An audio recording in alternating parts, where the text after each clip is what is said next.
श्रावण मास के शुक्ल पक्ष की एकादशी को पवित्रा एकादशी के रूप में मनाते हैं। इस वर्ष पवित्रा एकादशी का पर्व 5 अगस्त दिन मंगलवार को मनाया जाएगा।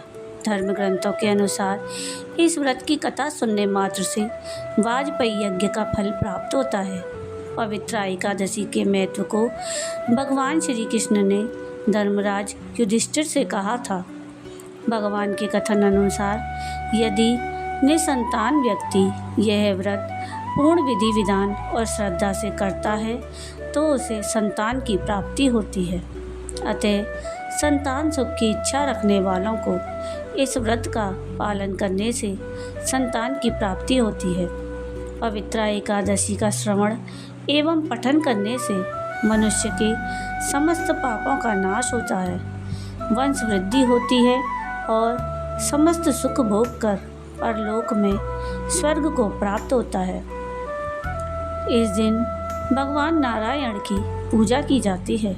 सुबह स्नान आदि से निवृत्त होकर स्वच्छ वस्त्र धारण करने के पश्चात श्री हरि का ध्यान करना चाहिए। सबसे पहले धूप दीप आदि से भगवान नारायण की पूजा अर्चना की जाती है। उसके बाद फल फूल नारियल पान सुपारी लौंग बेर आंवला आदि व्यक्ति अपनी सामर्थ्य अनुसार भगवान नारायण को अर्पित करते हैं।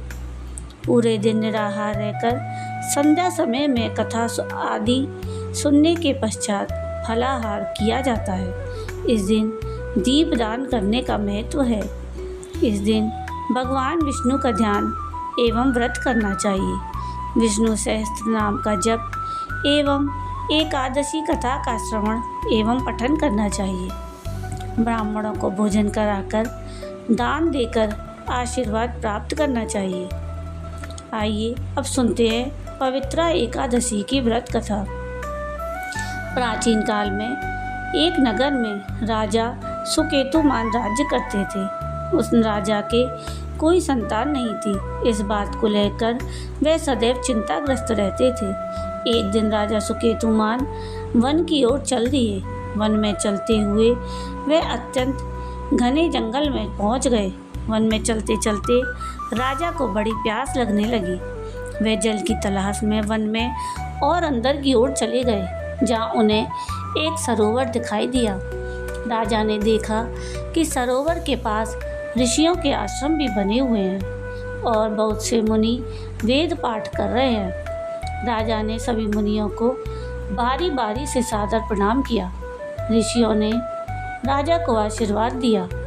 राजा ने ऋषियों से उनके एकत्रित होने का कारण पूछा तो एक मुनि ने कहा कि वह विश्वदेव हैं और सरोवर के निकट स्नान करने के लिए आए हैं। आज से 5वें दिन माघ मास का स्नान आरंभ हो जाएगा और आज पुत्रदा एकादशी है। जो मनुष्य इस दिन व्रत करता है उन्हें पुत्र की प्राप्ति होती है। राजा ने यह सुनते ही कहा कि हे विश्वदेवगण, यदि आप सभी मुझ पर प्रसन्न हैं तब आप मुझे पुत्र रत्न की प्राप्ति का आशीर्वाद दें। मुनि बोले, हे राजन, आज पुत्रदा एकादशी का व्रत है। आप आज इस व्रत को रखें और भगवान नारायण की आराधना करें। राजा ने मुनि के कहे अनुसार विधिवत तरीके से पवित्रा एकादशी का व्रत रखा और अनुष्ठान किया। व्रत के शुभ फलों द्वारा राजा को संतान की प्राप्ति हुई। इस प्रकार जो व्यक्ति इस व्रत को रखते हैं उन्हें पुत्र रत्न की प्राप्ति होती है। संतान होने में यदि बाधाएं आती हैं तो इस व्रत के रखने से वह दूर हो जाती हैं। जो मनुष्य इस व्रत के महात्म को सुनता है उसे मोक्ष की प्राप्ति होती है।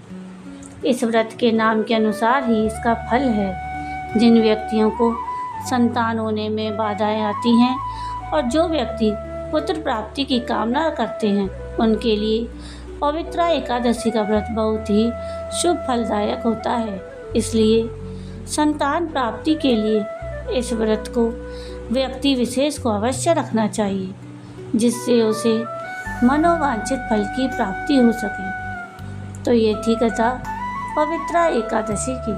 आपको ये कथा कैसी लगी मुझे कमेंट करके ज़रूर बताइएगा। और अगर आपको ये कथा पसंद आई हो तो प्लीज़ इसको लाइक शेयर ज़रूर कीजिएगा और प्लीज़ मेरे चैनल को सब्सक्राइब कीजिएगा और कमेंट में राधे राधे ज़रूर लिखिएगा। वीडियो पूरा देखने के लिए थैंक यू। राधे राधे।